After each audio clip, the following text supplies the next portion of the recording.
Welcome to the Learn Fest 2020। जैसा कि आपको पता है कि हम अपने सेशंस जो हैं वो ऑनलाइन कर रहे हैं, तो आज हम न्यू सेशन के साथ हाजिर हुए हैं। हमारे साथ एक बहुत ही वेल नोन पर्सनालिटी बैठी हैं। She is a woman of substance, Farzana Aqib. अस्सलाम वालेकुम। फरजाना ने अपनी ज़िंदगी में बहुत से काम किए हैं। She is a novelist, journalist, human rights activist, poetess, and the celebrity anchor person of a famous PTV show Darakshan in mid-80s. Currently वो डायरेक्टर मार्केटिंग है सिक्स सेंस ग्रुप की। अब हम मेरा ख्याल है फरजाना से ही पूछते हैं कि हमें अपने बारे में थोड़ा सा ब्रीफली कुछ बताइए ताकि सबको कुछ पता चल सके। Thank you very much Shumaila for having me here today, क्योंकि आज जब मैं आपके इस इदारे में आई हूँ मुझे एक थोड़ा सा हैप्पी सरप्राइज़ मिला, क्योंकि बहुत सारे कम इंस्टीट्यूशंस मैंने पाकिस्तान में देखे हैं जो CEOs के से रिलेटेड हैं, लिटरेचर से रिलेटेड हैं, टैलेंट से रिलेटेड हैं, और ये बड़ा ही यूनिक कॉन्सेप्ट है। और आज आपने मुझे यहाँ बुलाया और आपने मुझे सारा ये अपना तमाम सेटअप दिखाया और विज़न उसके पीछे जो था, तो आई am so happily surprised first of all कि हमें इस तरह के इंस्टीट्यूशंस की ज़रूरत है और बहुत ज़्यादा ज़रूरत है पाकिस्तान में। बैरून मुल्क का लिटरेचर, आर्ट, ट्रेनिंग को बहुत प्रमोट किया जाता है। हमारे यहाँ मीडिया, ड्रामा, फैशन, कैटवॉक्स की तरफ ट्रेंड ज़्यादा है, तो हमें ज़रूरत तो इस वक्त ये है कि हम इस तरह के इदारों को प्रमोट करें। और हम जैसे चंद इक्का दुक्का लोग जो कि एक डाइंग कल्चर ऑफ बुक के रिवाइवल के लिए या डाइंग कल्चर ऑफ लिटरेचर के रिवाइवल के लिए या और बहुत सारी फील्ड्स में जहाँ भी आप हैं, आप उनको बुला रहे हैं, आप उनको ऑनलाइन इंट्रोड्यूस कर रहे हैं। सो पहले तो ये thank you very much for having me here. So आगे मेरा एक ब्रीफ सा आपने इंट्रोडक्शन तो करवा दिया है, सो लेट्स स्टार्ट के how you want me to begin. Tell us about yourself first, कि आपका ये जो स्टार्ट हुआ सब कुछ, आपकी बिगिनिंग जो आप इतनी माशाल्लाह आप अपना नाम पैदा किया, वो किस तरह स्टार्ट हुआ? आपने कैसे सोचा कि आप इतनी ये सब चीज़ें एक साथ कर सकती हैं? यानी आप you are an author, you are an activist, आप जर्नलिस्ट हैं, फिर आप अभी अपना वर्किंग वुमेन हैं, मार्केटिंग डायरेक्टर हैं माशाल्लाह आप।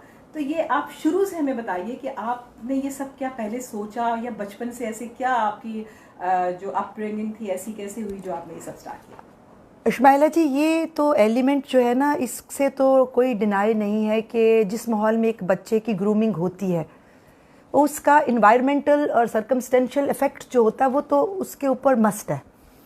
हाँ, लिटरेचर का जहाँ तक ताल्लुक़ है, क्योंकि मेरे वालिद जो थे वो एक बहुत अच्छे और मशहूर हिस्टोरियन थे, पाकिस्तान मूवमेंट में भी कायद आज़म के साथियों में यंग थे, और पाकिस्तान मूवमेंट के अंदर कैदोबंद की सोबतें भी सही, और उन्हें पाकिस्तान मूवमेंट का पहला गोल्ड मेडल दिया गया। और उन्होंने हिस्ट्री के ऊपर, और जो ख़ास तौर पर रिलेटेड थी जो पाकिस्तान मूवमेंट पर ज़्यादा उनका जो था ध्यान था, तो 12 किताबें उन्होंने लिखी, उनमें मोस्टली अवार्ड विनिंग थी। अब तो वो इस दुनिया में नहीं हैं, लेकिन जब मेरा अर्ली बचपन है तो मुझे अभी तक याद है कि मैंने अपने अर्ली चाइल्डहुड में फैज़ साहब को भी देखा अपने घर में, मुनीर नियाज़ी, इशफाक अहमद, बानो कुस्सिया साहिबा, मेरी वालदा का भी लिटरेचर से ताल्लुक़ था। तो वो जो है ना, हम उनकी गोदों में लिटरेचर की गोद में बड़े हुए हैं। और मुझे याद है कि जब वीकली कोई इनका गेट टुगेदर होता था बड़ों का, तो हमें हमारे वालिद साहब या इशफाक साहब या मुनीर नियाज़ी साहब हमें आवाज़ देते थे बच्चों को, और वो ये कहते थे, फैज़ का कोई शेर जो होता था, सपोजिटली ग्रेड 8-9 में हमसे ये टेस्ट लिया जाता था कि फैज़ का या गालिब का कोई वो शेर रख देते थे कि बताओ इसका मतलब क्या है। सो उसके लिए एक छोटा सा कोई ना कोई प्राइज़ होता था, कोई पेन लाए होते थे, कोई चीज़ रखी होती थी। तो वी रिमेंबर कि हमें गालिब कौन है, फैज़ कौन है, हमें इन शोरा ने, इन लोगों ने बताया। So that was the one thing I saw into the eyes of my father, कि मेरे फादर जब मैं कोई काम करती थी, कोई ऐसे कंपटीशन जीतती थी या कोई डिबेट में ट्रॉफ़ी उठा के आती थी, जो एक्स्ट्रा एक्टिविटीज़ होती थी, तो एक स्ट्रेंज सी मैं एक मुस्कुराहट उनके चेहरे पे, एक प्राइड की वो फील करती थी छोटी होते, कि my father and he was a strict man, strict Pathan, हमारा क्लेन पठान है, के बच्चों के साथ, और क्योंकि उन्होंने बड़ी एज में शादी की, पाकिस्तान बनने के बाद की, तो मेरी मदर से और हमसे उनका गैप जो था वो ज़्यादा था। बट जब मैं कोई अवार्ड, कोई ट्रॉफ़ी, कोई डिबेट विन करके आती थी, या मेरे और बहन भाई, तो उनके चेहरे पे वो जो खूबसूरती होती थी, जो सामने बिठा के कहते थे अब मेरे लिए भी आप दोबारा मुझे सुनाओ तुमने स्टेज पे क्या बोला था।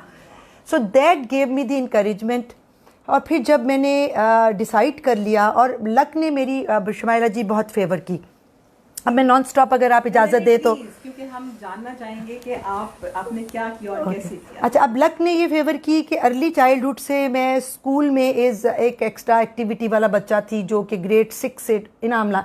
हमारे एरा में अब थोड़ा ये कम हो गया है, प्राइवेट स्कूल्स कम थे, और इवन सरकारी स्कूलों में ये जो ट्रेंड था, और हमारे कॉलेजेस में भी सरकारी, कि डिबेट्स का बड़ा ट्रेंड होता था। एक कॉलेज का पूरा ग्रुप दूसरे कॉलेज में जाता था। और आई रिमेंबर कि अर्ली स्कूल डेज़ में भी डिबेट्स को इतना ऑनर दिया जाता था कि मुझे अपनी पहली डिबेट मैंने ग्रेड 5 में की, और वो की अल्फला सेंटर होता था। और वहाँ पे हमारी वो होती थी फेमस सी, जो हमारी, अगर मुझे उनका अभी नाम मेरे जहन से स्किप ना हो जाए, मिनाज थी मेरा ख्याल है, किश्वर नाहिद थी अल्फला सेंटर की, और वो ये लिटरेरी एक्टिविटीज़ किया करती थी। तो मेरे स्कूल से मेरी टीचर्स ने देखा कि ये बच्ची जो है, वो पहला जो प्राइज़ था उसने मेरी ज़िंदगी में बहुत अहम रोल अदा किया। I was in grade 5। बच्चों के दिन पर मुकाबला आया, मैं एक छोटा बच्चा हूँ पर काम करूँगा बड़े बड़े। तो दैट स्पीच कॉन्टेस्ट, और एक शो होता था पीटीवी का, सोना चांदी, वो बड़ा, वो उस वक़्त मशहूर जा रहा था। तो जब हमारी तकरीर तैयार करा के ले जाया गया, तो चीफ गेस्ट में मुन्नू भाई थे, जो कि सोना चांदी के राइटर थे, और शीबा भट्ट थी, और एक वो उनके साथ जो एक और उनके हीरो थे। ये पूरी टीम को हमारा जज बनाया गया, और अल्फला सेंटर भरा हुआ था, और किश्वर नाहिद वहाँ थी, लिटरेचर से उस वक्त उनका बड़ा ताल्लुक़ था। I was in 5th grade. सो हमें वो तकरीर का मौजू था, मैं एक छोटा बच्चा हूँ पर काम करूँगा बड़े बड़े। सो चले गए, और जब वो मैंने तकरीर की धुआंधार, और पूरे पंजाब से बच्चे आए हुए थे, तो मुझे वो फर्स्ट प्राइज़ मिला। उसमें क्या था कि वो सूफ़ी की तबस्सुम की किताबों का सेट था। 150 रुपये के प्राइज़ बॉन्ड का एक गट्ठी थी, आपको अभी तक याद है, पूरी गट्ठी थी, क्योंकि 150 रुपया और वो 5 रुपये के प्राइज़ बॉन्ड की सीरीज़ थी, जो अब नहीं होगी। तो इतनी बड़ी गट्ठी थी, किताबें थी, ट्रॉफ़ी थी, और बेइंतहा प्यार था। मुन्नू भाई ने किया, इन्होंने तस्वीरें नेक्स्ट डे मीडिया में, क्योंकि उस वक़्त तो यही था, और चैनल्स नहीं थे, और अखबारों में शक से आ जाता था। घर में पूरे अखबार आते थे, अंग्रेज़ी भी उर्दू भी। और my father had a pride moment कि उनकी बच्ची की तस्वीर। एंड आई रिमेंबर कि नेक्स्ट डे जब असम्बली को बिठा दिया गया, मेरी प्रिंसिपल मुझे बड़े फ़ख्र से लाईं। उन्होंने असम्बली पर खड़ा होकर कहा कि पंजाब में जीत के आई हैं, और मैंने उस दिन मैं अपने स्कूल की हीरोइन बन गई थी। तो दैट फर्स्ट प्राइज़ ने मेरी ज़िंदगी में बहुत अहम किरदार अदा किया। स्टोरी लंबी होती चली जाएगी, बट एक और एलिमेंट है उस एक प्राइज़ ने, जो मैंने 150 रुपये का मेंशन किया, मुझे कहीं ना कहीं ये सिखाया कि मैं सेल्फ रिलायंट हो सकती हूँ ज़िंदगी में। हाँ, एट दैट एज। वाई कि हमारे यहाँ एक खूबसूरती थी कि जो फैशन था, हाईएस्ट फैशन जो एक स्कूल गर्ल का होता था, वो था कानों में सोने की बालियाँ और हाथ में राडो या सिटीज़न की घड़ी। हमने जब टेनिस खेलना है तो हमने, सो आई रिमेंबर के सिक्योरिटी पॉइंट ऑफ व्यू से गोल्ड तो मेरी वालदा हमें पहनाती नहीं थी। मेरी बड़ी बहनें जब बड़े ग्रेड्स में थी कॉलेज में, तो वो छोटी छोटी सोने की बालियाँ वो मैं मांगती थी, तो वो कहते थे no this is not the age. तो दैट गुस्सा और डिप्रेशन तो अंदर था। एंड देन घड़ी जो थी वो हाथ में नहीं थी।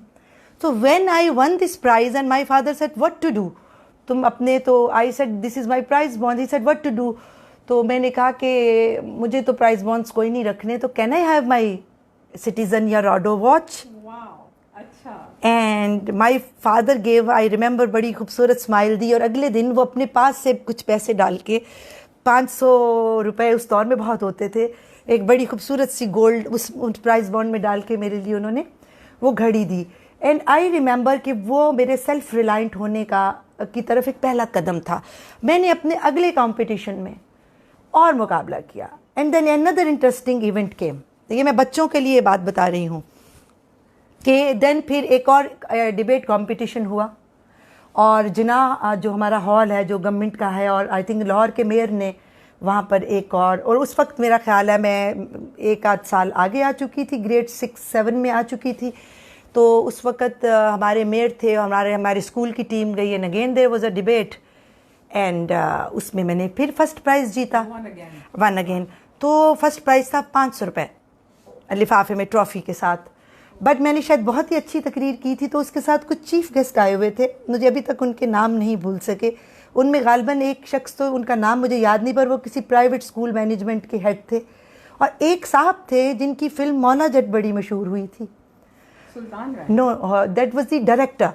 तो वो भी एज चीफ गेस्ट हमारे इस मेयर के साथ थे।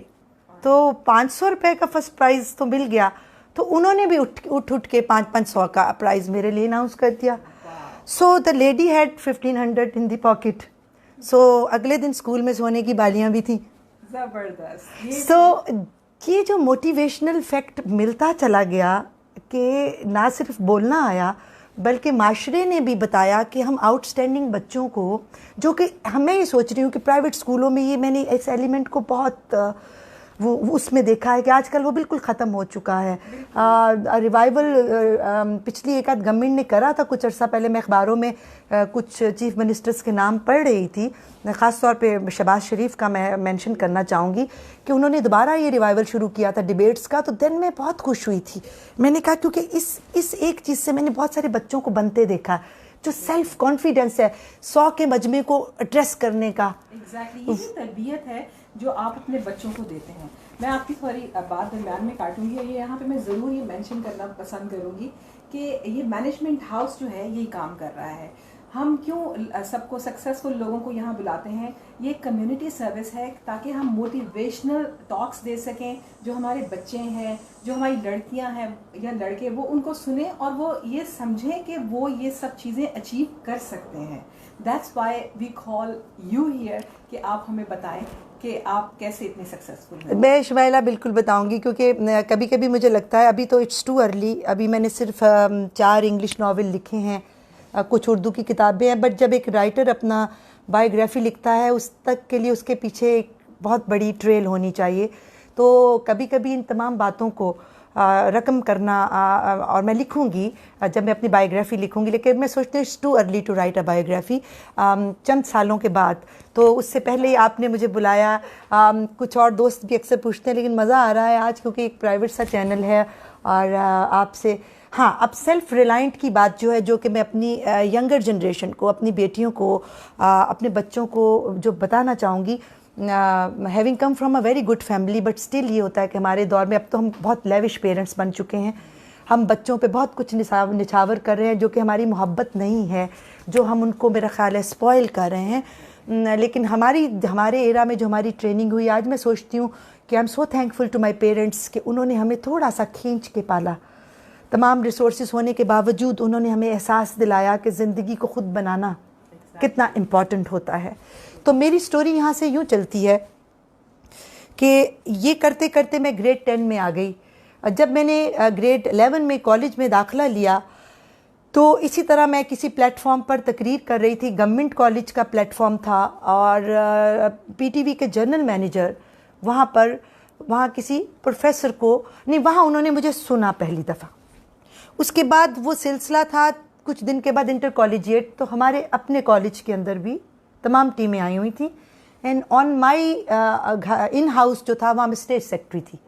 सो I was inviting other students to come debate and interview. General manager PTV with the producer of the show, जो कि बड़ा फेमस शो था, और खुशबख्श शुजात उन्हें इस कराची से फ़िरोज़ा के नाम से करती थी, और उससे पहले महताब राशिद जो थी वो उनको करती थी।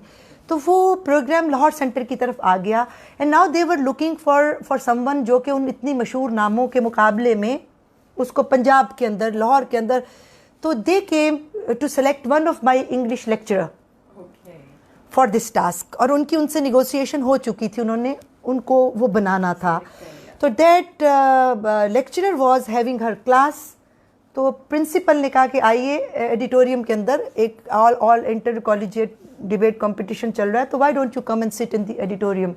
सो वो सब लोग बैठ गए. माई लक वॉज देयर कि I was conducting that whole debate contest as college secretary.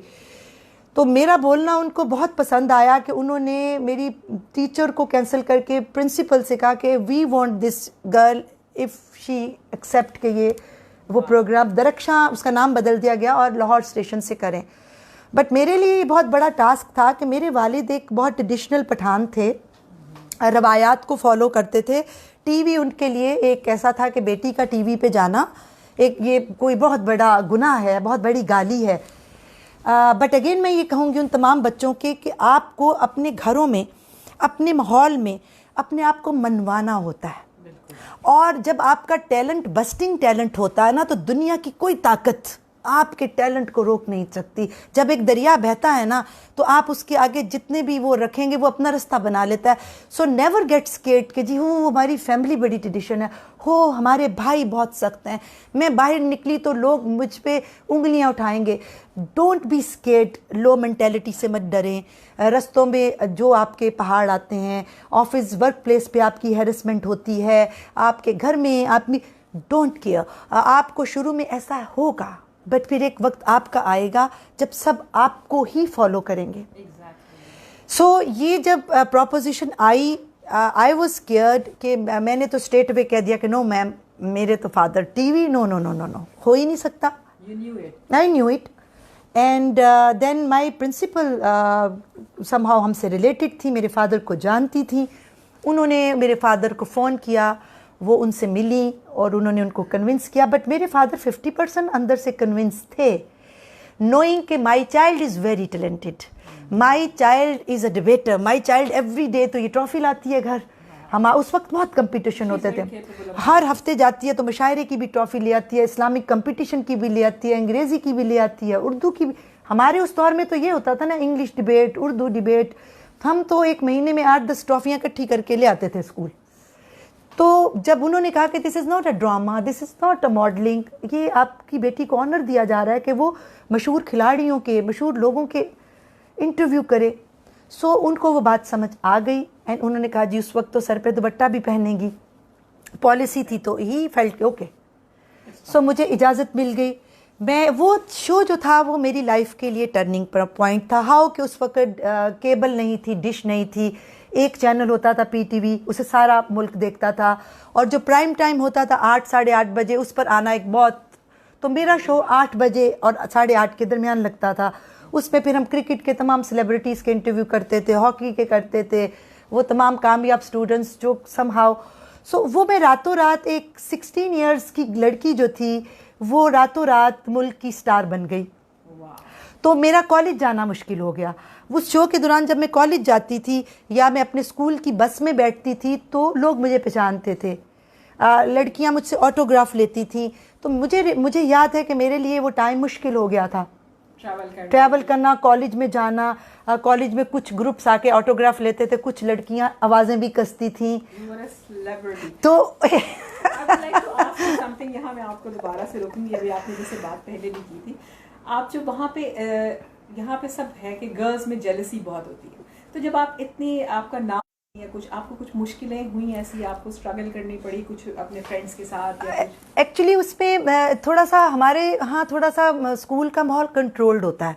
अब बदल गया हमारा एरा जो है वो. अब उस वक्त प्रिंसिपल का आ जाना, हल्की सी डांट दे देना, डरा देने के लिए काफ़ी होता था. अब वैल्यूज़ थोड़ी सी हमारे यहाँ चेंज हो गई हैं. इस कदर हेरेसमेंट नहीं थी, बट जेलसी, मैंने कहा ना, कुछ ग्रुप्स जो थे वो दूर से आवाज़ भी लगा देते थे.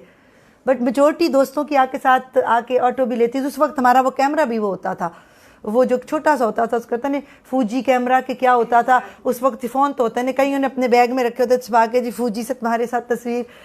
तो मुझे पता है कि वो एक साल जो था वो मेरे लिए समहा मुश्किल होता था, लेकिन मेरे पीछे बहुत बड़ी वो प्रोटेक्शन थी प्रिंसिपल की, क्योंकि कॉलेज का भी मैं प्राइड थी, कॉलेज ने मुझे आगे किया हुआ था. तो थोड़ा सा मुझे ये होता था कि वो वाला संगीन हैरेसमेंट नहीं थी. और फिर उसके बाद लक ने बाजू पकड़ लिया. वो शो अभी चल रहा था तो मुझे ज़ियाउल हक साहब की तरफ से भी प्रेसिडेंट अवार्ड मिला. वो मुल्क का बड़ा शो बन गया. एंड उसी शो की बेस पे मिनिस्ट्री ऑफ एजुकेशन ने कनेडियन गवर्नमेंट के साथ मुल्क के ज़हीन तलबा व तालबात के लिए 7 गर्ल्स एंड 7 बॉयज़ के लिए एक कैनेडियन गवर्नमेंट के साथ एजुकेशनल स्कॉलरशिप अनाउंस कर दिया फ्रॉम माई प्रोग्राम। और उस प्रोग्राम के जब वो फुल पेज एड आए और उन्होंने लिखा कि only participants of the Raksha programme can apply for this scholarship, so मेरे लिए तो वो that was my programme, so मैंने भी जल्दी से अप्लाई कर दिया। सो मेरी सिलेक्शन तो सबसे पहले हो गई। और मेरे साथ पाकिस्तान की टॉप 7 गर्ल्स जो थीं, जो अपनी अपनी फील्ड में कामयाब थीं, कुछ मेडिकल की थीं, कुछ आई रिमेंबर के क्रिकेट और हॉकी की उस वक्त जो प्रेसिडेंट वो जा रही थी कैप्टन्स, तो पूरे पाकिस्तान से पेशावर तो 7 लड़कियां एंड 7 बॉयज़ को हमें स्कॉलरशिप के लिए भेज दिया गया। आई एम सो लकी कि अगेन मैं सेल्फ रिलायंट थी, मैंने अपने पेरेंट्स का 1 रुपया भी नहीं लगवाया और मैंने कनाडा में तालीम हासिल की। वाओ, तो ये तो बहुत सेल्फ सफिशिएंट और इतनी छोटी एज में it's amazing and I remember कि जब मैं वहाँ पढ़ रही थी तो नॉट ओनली कि हमें और हमारा बड़ा यूनिक स्कॉलरशिप था, मुझे गोरों के घर में रखा गया था to learn their culture also. तो गवर्नमेंट उन्हें पे करती थी, तो हमें use to call them mom and dad because वो गोरे थे और हमें उन्होंने कहा था आपने उनसे कल्चर सीख के आना है, और that was a vast learning. तो कितने ये अरसे की? जी वो तो इनिशियली ये 6 महीने इधर थे, 6 महीने इधर थे, तो साल का स्कॉलरशिप था। देन फर्दर मैंने अपनी स्टडीज़ को कंटिन्यू किया था, ग्रेजुएशन की और पोस्ट ग्रेजुएशन कोर्सेज भी किए मैंने। मैस कम्युनिकेशन एंड मीडिया को मैंने international development plus mess communication के कोर्सेज मैंने किए ग्रेजुएशन के साथ। सो मुझे याद है कि जब वो सारा प्रोग्राम ख़त्म हुआ, एक क्यूट सी बात है, तो हमें वीकली पैसे भी मिलते थे, हमारा खाना पीना भी फ्री था। एंड मैंने केम बैक होम और जो वीकली पैसे मिलते थे तो बड़ी हम सेविंग करते थे। आई रिमेंबर कि अपने तमाम दोस्तों के लिए, अपने तमाम सिबलिंग्स के लिए बहुत बक्से भर के गिफ्ट लेके आई थी। बट उन पैसों में मेरे पेरेंट्स का कोई 1 रुपया खर्च नहीं था। तो सेल्फ रिलायंट की तरफ और एक प्राइड की तरफ वो एक और सफ़र था। सही तो बहुत से मीडिया हाउसेज, जंग ग्रुप, नवाए वक्त नेशन, ये तमाम वो लोग थे जो मुझे पुराना जानते थे। तो जंग मैगजीन्स के अंदर इंटरव्यूज़ के लिए आते थे, फुल पेज उस वक्त अखबार पढ़ा जाता था, तो बहुत इंटरव्यू लगने के जी वो पढ़ के आ गई हैं। तो मुझे याद है कि मेरे घर पर जंग ग्रुप के ऑनर ने वहाँ कुछ सहाफ़ियों को भेजा कि इनको हायर करिए कि ये जंग के लिए, जंग का जैसे जंग फोरम है और जंग के जो स्पेशल प्रोजेक्ट्स हैं इनको कंडक्ट करे और ये उसको इस्टेब्लिश करें। तो मेरे आते ही मुझे बहुत बड़ी ऑफ़र होगी जॉब जंग ग्रुप की तरफ से। मैंने जंग ग्रुप में काम किया, मैंने उनके जितने भी प्रमोशनल प्रोग्राम्स थे वो करे। मुझे याद है कि मुझे ऑनर का अपना एक कमरा बड़ा मशहूर था, लेकिन उसके बाद एक बहुत खूबसूरत कमरा था जो उनके चचा का होता था। मुझे एक छोटी, and I was hardly 18-19 years by that time, तो मैं उस कमरे में बैठती थी। तो वहाँ भी मैंने एक जेलसी का, एक राइवलरी का एलिमेंट देखा कि बहुत सीनियर जो सहाफ़ी थे वो देखते थे ये कल की बच्ची आके बैठ गई है एंड इसको इतना बड़ा ऑफिस ऑफ़र हो गया है। But I was very lucky Shumaila, मैंने ज़िंदगी में ना बहुत हार्ड वर्क किया है। यानी मैंने ज़िंदगी में अगर मुझे एक टास्क डिबेट करने का या एक टास्क मुझे दिया गया कि आपने एक प्रोजेक्ट करना है, तो मैंने रातों को 4-4 बजे जागकर भी उसको सीरियस लिया, मैंने उसको इजी नहीं लिया। तो मेरा ख्याल एक छोटे बच्चे की जो जर्नी शुरू हुई बहुत अर्ली, पहले वो अपनी और तालीम में भी मैंने स्कॉलरशिप लिए। मेरे प्यारे पेरेंट्स की मेरे साथ ये शर्त होती थी कि अगर तुम पढ़ाई में स्कॉलरशिप नहीं लोगी तो हम तुम्हारी एक्टिविटीज़ बंद करा देंगे। एक वो भी फैक्टर था। तो मैं पढ़ती, और मैंने ये देखा जो बच्चे एक्स्ट्रा एक्टिविटीज़ की तरफ होते हैं उनका दिमाग चल जाता है और वो पढ़ाई में भी बड़े तेज़ हो जाते हैं। रादर देन कि एक पढ़ाकू बच्चा सिर्फ बेचारा घर में बैठा है ट्यूटर्स के पास, तो उसका वो ब्रेन की क्रिएटिविटी ख़त्म हो जाती है। सो मैंने पढ़ाई, इस चीज़, हर चीज़ को मैंने ज़िंदगी में, इस मैसेज ये है कि सीरियस लीजिए, कोई काम रायगा नहीं जाता, हर एक काम अपनी छाप छोड़ जाता है। गीली मिट्टी पर जब आप चलते हैं ना तो आने वाले कदम, बेशक कुछ कदम आपके निशान को मिटा देते होंगे, बट कहीं ना कहीं कोई कदम रह जाता है और वो पीछे आने वालों को बताता है कि कोई यहाँ से गुजरा था। So never take any task, any offer, any job कि ये छोटी है, यू नेवर नो कि आप एक छोटी जॉब में ऐसा कुछ कर जाएं या ऐसा एक्सेल कर जाएं। जिस तरह पीटीवी के जनरल मैनेजर ने मुझे स्टेज पे देख लिया तो मुझे खुशबख्त साहिबा के मुकाबले में खड़ा कर दिया, एक 16 साल की बच्ची को। और जब मैं पढ़ के वापस आती हूँ तो अमीर शकील उर रहमान जंग ग्रुप मुझे इतने बड़े बड़े सहाफ़ियों की सब में ला के खड़े कर देते हैं। तो आप टैलेंट जो है वो नहीं छुपता। मैंने बहुत सारी स्पीचेस सुनी हैं बच्चों की, बहुत सारे गिले शिकवे सुने हैं। My husband is happen to a cricket celebrity Aqib Javed. मैंने बहुत सारे बच्चों को मेरे घर आके गेट पे देखा है। मुझे प्राइवेट ग्रुप्स में बच्चे आके मिलते हैं कि मैडम मैं बहुत टैलेंटेड हूँ पर क्योंकि मैं गरीब हूँ तो मुझे पीसीबी नहीं खिला रहा, या मुझे कुछ बच्चियाँ आके ये कहती हैं कि हम क्योंकि गरीब हैं। That is not an excuse. Talent की को कभी नहीं कोई रोक सकता। टैलेंट अगर सिफारिश से क्रिकेट ग्राउंड में या दुनिया की किसी फील्ड में रख दिया जाएगा, पहली परफॉर्मेंस पे बाहर हो जाएगा। तो आप ये एक्सक्यूज़ प्लीज़ ना बनाइए। अगर एक जगह आपका हक मरेगा तो आप दूसरी जगह जाइए, वहाँ पर आप कोशिश करिए। एंड ये सिलसिला फिर इस तरह चलता चला गया। जब फिर मैं सहाफ़त की दुनिया में आई जी, जंग ग्रुप में मैंने कुछ काम किया। उसके बाद फिर मैं द नेशन जो इंग्लिश, क्योंकि मेरा ज़्यादातर वो था, लेकिन मुझे नहीं पता कि उन्हें मेरे अंदर कहाँ बिज़नेस की एक चीज़ नज़र आई कि वो कहते थे प्लीज़ आप, दोनों ग्रुप कहते थे कि आप प्लीज़ ये भी करिए, आप आर्टिकल भी लिखिए, पर आप ज़रा हमारा बिज़नेस वाली साइड भी देखिए। ये दोनों बहुत डिफरेंट साइड्स हैं। डिफरेंट, एक तरफ लिखना और एक तरफ करना। लेकिन मुझे एहसास हुआ कि मेरे अंदर जो बोलने की एबिलिटी थी या मेरा जो कॉन्फिडेंस था, उसको कहीं ना कहीं मेरी मैनेजमेंट ने दोनों मीडिया हाउसेस में रियलाइज़ किया कि ये इसको वहाँ बिठाओ। She should be at the ad section also, she should be. So when I join the nation group तो मैं आर्टिकल्स तो लिखती थी, बट मैं पूरा सप्लीमेंट की हेड बना दी गई। फिर मुझे यूनिक आइडियाज़ दे के फिर मैंने एक मैगज़ीन निकाला। मैंने बड़ा दिमाग को शार्प किया सीओ हाउस की तरह कि जी लोग, बड़े बड़े बिजनेस इदारों के लोग बैठे हैं, अगर हम एक इंडस्ट्री के मसाइल पे आर्टिकल लिखें, और इदारे से मैं कहती हूँ कि भाई मेरा तो एक मैगज़ीन निकालो संडे मैगज़ीन की तरह। वो मेरा जो एडिटर है वो कहता है यार इतने पैसे कहाँ से, आपको एक इतना सफ़ा लगेगा, इतनी स्याही लगेगी। सो आई सेड ओके 50% पेज मुझे दे दीजिए, 50% ऐड मैं आपको दिलवा देती हूँ। सो हमने माशरती मसाइल को कोलैबोरेट किया। तो मैंने सप्लीमेंट डिपार्टमेंट को इतना स्ट्रॉन्ग कर दिया कि सपोजिटली अगर मैंने एजुकेशन की फील्ड पर, या एक miserable plight of film industry, या हमारी कॉमर्स का जो प्लाइट है, या हमारा फिल्म का जो था, तो उस पर हम क्या करते थे कि उनके इंटरव्यू करते थे एक पेज पे, एक ही पेज पे उस इंडस्ट्री से ऐड ले लेते थे। तो फिर उन लोगों को उस मिनिस्ट्री से भी आगाह कर देते थे। तो ये कोलैबोरेशंस की, वहाँ पर मुझे लिखने लिखाने का शौक़ पैदा हुआ और मेरी सहाफ़त वहाँ से चली। ज़बरदस्त। तो आपने फिर अपनी जो बुक्स हैं, जो आपने बताया कि 4 इंग्लिश नॉवेल्स हैं, वो आपने उस वक्त लिखे? नहीं, उसका ये था कि सहाफ़त में तो मैं इस्माइला जी बहुत अपने उस अखबारी काम में मसरूफ़ रही, आर्टिकल लिखने में अपनी चीज़ें। दैन फिर मेरी शादी हो गई आज से 20 साल पहले। ये ज़रूर मैं आपसे पूछूंगी, आपकी शादी जैसे आपने अभी बताया, मैं मेंशन करना उस वक्त भूल गई। आप इतनी माशाल्लाह प्यारी, और मैं क्या उसमें हम ये भूल गए कि हमारे बहुत फेमस क्रिकेटर जो हैं आकिब जावेद साहब, फरजाना उनकी वाइफ हैं। तो आप हमें ये बताइए कि it was a love marriage और अरेंज मैरिज? देखिए इस्माइला जी, हमारे जैसे जो बच्चे बहुत कॉन्फिडेंट हो जाते हैं, या हमारे जैसे मियाँ जो होते हैं, इन लोगों को असूली तौर पे तो लव मैरिज ही सूट करती है।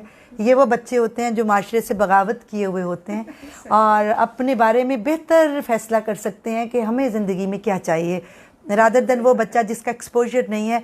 तो मैं समझती हूँ कि जिस बच्चे को एक्सपोजर नहीं दिया उसको फ़ैसला भी ना करवाइए, क्योंकि अगर वो फ़ैसला करेगा तो डिसास्ट्रस होएगा। लेकिन अगर किसी बच्चे को एक्सपोजर दे दिया, तालीम दे दी, तो फिर उस पर जुल्म ना करिए कि आप अपनी राय उस पर मुसल्लत करें। फिर उसको अपने बारे में ज़्यादा बेहतर पता होता। My family was a very traditional family, my father as I earlier said. लेकिन मैंने जैसे बच्चियों को, बेटों को ये मैसेज दिया कि आपको इंतहाई ट्रेडिशनल घर में भी एतमाद लेना होता है कि मैंने कोई ज़िंदगी में गलत काम नहीं किया, मैंने ज़िंदगी में आपका सर फ़ख्र से ऊंचा किया है। तो फिर वो आपकी फैमिली, आपका सेटअप खुद ये सोचता है कि ये जिसने आज तक गलत काम नहीं किया, आज अगर ये कह रहा है तो ये सही कह रहा होगा। तो वो एतमाद आपको जीतना होता है। सो ये एतमाद कहीं ना कहीं मुझे था, और मेरी फैमिली को तब तक मुझ पर ट्रस्ट शुरू हो गया था कि इस बच्ची ने स्टेप बाय स्टेप अपनी मोरालिटी को, अपनी तरबियत को अपने माहौल को अब तक वो उसने मिसयूज़ नहीं किया, बैरून मुल्क भी रही तो मिसयूज़ नहीं किया। तो my father started liking me a lot, he started liking, respecting और my brothers also. In other words, I was studying in Canada, जैसे मैंने कहा है। तो आकिब वहाँ सहारा कप के लिए आए थे, पाकिस्तान टीम आई थी। तो one of my uncle, my father's friend, was by that time ambassador. तो ये एक ट्रेडिशन होती है कि क्रिकेट टीम जब आती है तो एम्बेसी में या एम्बेसडर के घर उनका खाना होता है। तो उनके घर पे खाना था, तो इनवाइट हमें गया, तो मैं वहाँ गई, तो क्रिकेट टीम थी। तो मेरी पहली मुलाकात आकिब से वहाँ हुई, but that was a regular casual, जैसे औरों के साथ बात हो रही थी। बट देन बट साइड उसके जहन में था, मेरे जहन में नहीं था। That's what he told me later on. But that was since it was like a drawing room thing. And मैं बहुत सारे सेलिब्रिटीज़ को इससे पहले भी डील कर चुकी थी द्रक्षा के प्लेटफॉर्म पे, तो मैं कोई फ़ैन टाइप नहीं थी। और ना ही मुझे ये था कि, क्योंकि मेरे प्रोग्राम में तो आधे से ज़्यादा क्रिकेट टीम आ चुकी हुई थी, आगे से ज़्यादा हॉकी टीम, सबको मैं इंटरव्यू कर चुकी थी। तो मेरे लिए वो एक हवा, एक जनरल लड़की वाला नहीं था कि मैं क्रिकेट टीम मेरे सामने बैठी है। फॉर मी दैट वाज एक सहाफ़ी के सामने। So that's what Aqib said कि मे बी प्रॉबली उस वक्त मुझे आपकी ये बात ही सबसे ज़्यादा अच्छी लगी थी कि ये वो भाग के ऑटोग्राफ लेने वाली लड़की नहीं है। सो ये तो एक वो था। देन जब मैं पढ़ के वापस आ गई 1 साल के अंदर अंदर उस वाक़े के बाद, तो एक शादी थी लाहौर में, तो वहाँ पर आकिब आए हुए थे। आकिब भी उनके दोस्तों में से थे, हम भी थे। तो second time he saw me there and then he took my number from aunty and then he dared to call me. So then this relationship started. That's very nice. तो इसका मतलब ये है कि वहाँ से उस तरफ से जी फर्स्ट साइडेड लव था और आपकी तरफ से ग्रेजुअली जी फिर वो ग्रेजुअली। और मैंने थोड़ा ट्रस्ट इसलिए कर लिया कि ये भी एक छोटा सा है कि माशरे में जिस इंसान की अपनी इज्जत होती है वो दूसरे इंसान की इज्जत से, बेटियों के लिए ये ख़ास तौर पे मैसेज है पाकिस्तान में, वो उस इज्जत को ज़्यादा एक्सप्लॉइट नहीं करता, खिलवाड़ नहीं करता। मुझे ये कॉन्फिडेंस था कि ये मेरे साथ फ्लर्ट नहीं कर सकता, since this guy is himself having his own respect and name. So and I never met him. ये एक बड़ा सरप्राइजिंग, बहुत से टीवी चैनल्स पे मैं ये इसका जवाब आगे भी दे चुकी हूँ। Never dated him and the date was only restricted to phone and he saw me once there and on the wedding, that's all. And I have told him कि नेवर एक्सपेक्ट, अगर मैंने तुमसे डेट लगाई, मेरे घर में मेरे driver के साथ एक अम्मा जी होती हैं 24 आवर, अगर मैंने शॉपिंग भी करने जाना तो मेरी वालदा कहेंगी, जो हमारे घर की रवायत थी, so I can not come if you afford that. And he said yes I afford that because I am serious about you. मुझे आपसे शादी करनी है, मुझे डेट नहीं लगानी है। So that happened like this. And secondly my father was like, मेरे हम पठान फैमिली के अंदर बहुत से क्रिकेटर प्रोड्यूस हुए, इमरान खान साहब समेत, माजिद खान साहब समेत। और one of my cousin got married, Elder cousin जो थी गॉट मैरिड, तो इंतखाब आलम उस दौर में बहुत से क्रिकेटर हमारी फैमिली। तो मेरे फादर के दिल में क्रिकेट वो ख़ुद भी मोहम्मदन से खेलते थे, तो he himself was a cricketer before Pakistan. तो क्रिकेटर्स के लिए एक मोहब्बत और जो रिस्पेक्ट थी उनके दिल में, वो जब वो फिर मेरा प्रपोज़ल आया और सबको ये था कि ये अपनी बरादरी और कास्ट के चक्कर में, जो कि I as a young revolt जो मुझे था, मैं कहती थी ये नहीं होगा कि मैं किसी पठान के घर में ही करूँगी।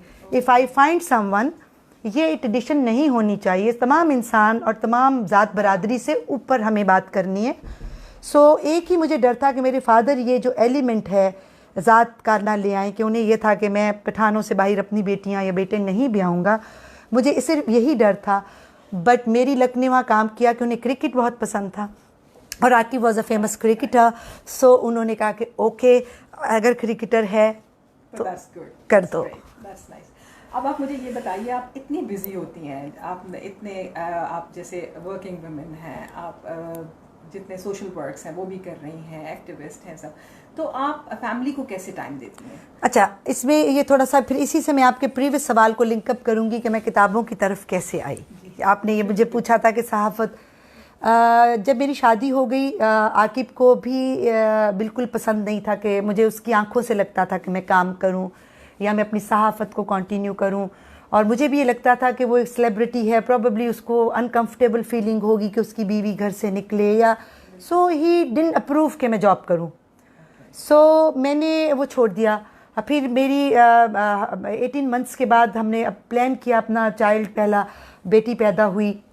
मैं क्योंकि उस वक्त ह्यूमन राइट कमीशन की सेक्रेटरी जनरल भी थी, एस एम ज़फ़र साहब ह्यूमन राइट सोसाइटी के लिए उन्होंने मुझे स्टेट सेक्रेटरी बनाया हुआ था मेरी सहाफ़त के दिनों में। आसमा जी के प्लेटफॉर्म से भी ह्यूमन राइट्स की तरफ से भी हमने बहुत काम किया हुआ था। तो मैं जब आकिब से ये कहती थी कि मैं ह्यूमन राइट्स के लिए बहुत काम करती हूँ, तो माशरती तौर पे हमने माशरे में कुछ बुराइयाँ देखी थी जो ज़रूरी, जो मैं मैसेज देना चाहती हूँ वो यहाँ पर बहुत ज़रूरी है। हमने अपनी ज़िंदगी में, आकिब ने और मैंने, 2 एक ऐसे काम किए जिन पर हम फ़ख्र महसूस करते हैं। वो काम ये हैं कि अगर माशरे में कुछ बिगाड़ और ख़ामियाँ हैं तो अपने हिस्से का चिराग जलाइए and stop complaining. First of all तो हम अपनी बेटियों को इज़्ज़त नहीं देते। औरत की तहरीक का मैं हिस्सा हूँ, मैं औरत के लिए लिखती हूँ और हिस्ट्री भी लिखती हूँ। मैं जब ह्यूमन राइट्स के लिए काम कर रही थी तो मैंने बहुत सारे केसेस देखे। जब मैं सहाफ़ी थी तो मैंने बहुत सारे क्राइम केसेस रिपोर्ट भी किए। तो जब मैं आकिब से ये डिस्कस करती थी, तो जब हमारी शादी हुई तो हमने फ़ैसला किया कि आकिब ने कहा कि हमने अपनी फैमिली में कुछ केसेस देखे हैं कि मैं, उनकी भी एक एल्डर सिस्टर के साथ ये था कि जी बेटा नहीं होगा तो चाहे तब तक आप 10 बच्चे पैदा कर दो। हमारी बहू बेटियां डरी होती हैं, मियाँ दूसरी शादी कर लेगा अगर हमने इसको बेटा नहीं दिया। अब बहुत सारे केसेस ऐसे हैं माशरे में। तो हम बेटियों को ड्यू रिस्पेक्ट नहीं देते, उनकी पैदाइश को सेलिब्रेट नहीं करते हैं। तो हमने फ़ैसला किया कि अगर हमारा पहला बच्चा बेटी होगी तो हम अनाउंस कर देंगे कि इसके बाद नो मोर चाइल्ड और let's give respect to daughters. और जब मैं दुल्हन बनी हुई थी, और ये वो नहीं है, ये ऑन रिकॉर्ड है, तमाम मीडिया था और ये मीडिया की हेडिंग्स थी। हमने अपनी शादी वाले दिन ये सबसे पहले अनाउंसमेंट आकिब ने की थी कि लुक, अगर मेरे घर में पहली बेटी हो गई तो दूसरा बच्चा हम नहीं करेंगे, क्योंकि मैं देखना चाहता हूँ कि हाउ कम लेगेसी। वैसे तो हमारी कुछ नहीं होती, हम ज़मीन से आए हैं, ज़मीन में चले जाना है, बट जो लेगेसी का अगर लफ्ज़ है, वरासत का अगर लफ्ज़ है, तो I will see how my daughter can't carry my legacy. क्योंकि दुनिया के हुज़ूर सल्लल्लाहु समेत और कायद आज़म समेत दुनिया के हर बड़े शख्स की, कायद आज़म से बड़ी हुज़ूर के बाद तो किसी की लेगेसी नहीं है। तो क्या मोहम्मद अली जिन्ना का नाम अगर बेटा नहीं है तो मिट गया है। सो ये एक हम बहुत ह्यूज मैसेज माशरे को देना चाहते हैं कि please stop running after male childs, please give respect to your daughters. आपकी लेगेसी उसी दिन ख़त्म हो जाती है जिस दिन आप दुनिया से ख़त्म हो जाते हैं, और आप जो छोड़ के जाते हैं that is your legacy, not your sons, not your daughters, not your wealth, not your wife's. So पहले तो प्लीज़ अपने आप को ये क्लियर करिए, एक महज़ब माशरे की तरह बेटियों को रिस्पेक्ट दीजिए। तो हमने अपने हिस्से का ये चिराग जलाया।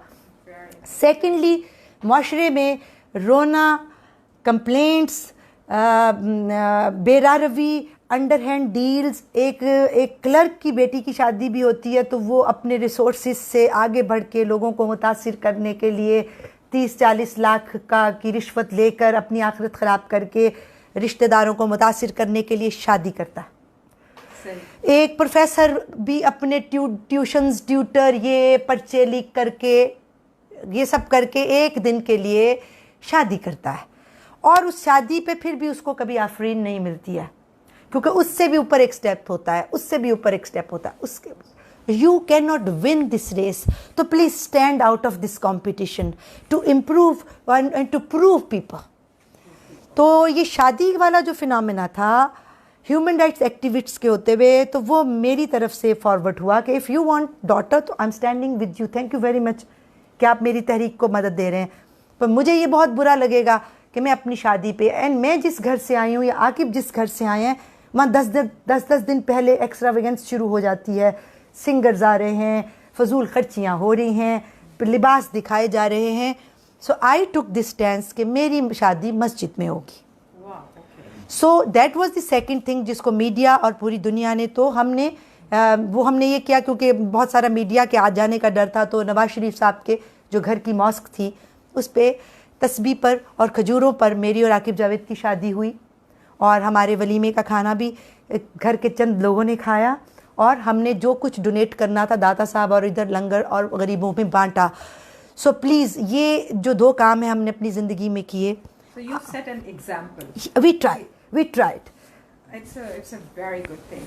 So we have a very short time, but I would like to show everybody these books are Farzana Aqib's book. If you can just briefly tell us about these books, like 1,000 Abolus Coins. ये Greek mythology, and secondly this जी Saffron The in. other one is Saffron in the Hayyard. These two books are talk of the town nowadays. So if you can just tell us in like few lines. I came back after 8-9 years. Dubai में मेरा non stop हमारा हम रह रहे थे. तो जब मैं ये, क्योंकि मैं टोटल अभी तक मैंने 3-4 इंग्लिश नॉवेल्स लिखे हैं, लेकिन वो 2008 में भी रिलीज़ हुए. कुछ मेरे जर्नलिस्टिक आर्टिकल्स हैं, लेकिन ये टॉक ऑफ द टाउन जैसे ये कह रहे हैं कि माशाल्लाह ये 2 नावल 3 सालों के अंदर आए हैं. ये जो सेफ्रॉन इन दी हेयार्ड है वाइट बुक, ये अभी गवर्नर पंजाब ने मुझे ऑनर किया और पंजाब हाउस में उन्होंने गवर्नर हाउस में उन्होंने इसका लॉन्च किया और माशाल्लाह it was like worth remembering. बहुत ही खूबसूरत ये लॉन्च था और पूरी दुनिया से यहाँ पे स्पीकर लोग आए थे. एंड ये किताब हिस्ट्री से रिलेटेड है और मैंने अपनी हिस्ट्री का एक इवेंट लिया है, लेकिन ये हिस्ट्री का इवेंट इस तरह नहीं है कि ये 15वीं या 18वीं सदी से शुरू हुआ और ख़त्म हो गया. No, this is very much alive. और मैं ये सस्पेंस इसलिए ख़त्म नहीं करूँगी कि इस बुक का एंड जो है ये इस बुक का सरप्राइज़ है. और बहुत सारे लोगों ने, इवन जिन लोगों ने जनाब मुवीब को बनाया है, उन्होंने पढ़ा है और उन्होंने कहा कि ऐसे लगता है कि बनाया एक फ़िल्म है. It's a beautiful book. आप पढ़ेंगे तो आपको ये हैरान भी करेगी, ये आपको अपनी तरफ खींचेगी भी. जो प्रीवियस किताब है 3 साल पहले रॉयल पाम में, इसका भी एक बहुत बड़ा ह्यूज लॉन्च हुआ था जिसमें पाकिस्तान से नईम बुखारी साहब आए, उन्होंने कंडक्ट किया. नासरा जावेद इकबाल थी, मुन्नू भाई थे, बुशरा रहमान थी. कोई बंदा ऐसा नहीं था नामवर अदब का जिसने इस किताब के लॉन्च में हिस्सा न लिया हो और इसको सराहा ना हो. ये book internationally 1000 Abolus Coins internationally बहुत वेल सेल हुई है यूरोप और अमेरिका में. हमने जितना स्टॉक रखा था अमेज़ॉन पे. वाई? बिकॉज ये बुक जो है ये मेरी रिसर्च बुक थी, क्राइम अगेंस्ट मुस्लिम वीमेंस वर्ल्ड ओवर. हमने इटली से भी मैंने जाके डाटा लिया है, इंडिया से लिया है, पाकिस्तान से. मैंने ट्रू स्टोरीज़ हैं और सिम्बॉलिकली हमने एक स्टोरी को 5 स्टोरीज़ को इनमें डाला है कि हमारी बेटियों के साथ हुआ क्या, हमारी औरतों के साथ हुआ क्या. सो मैं एक I am not a fictionist basically. I believe in realism. Reality inspires me, reality motivates me.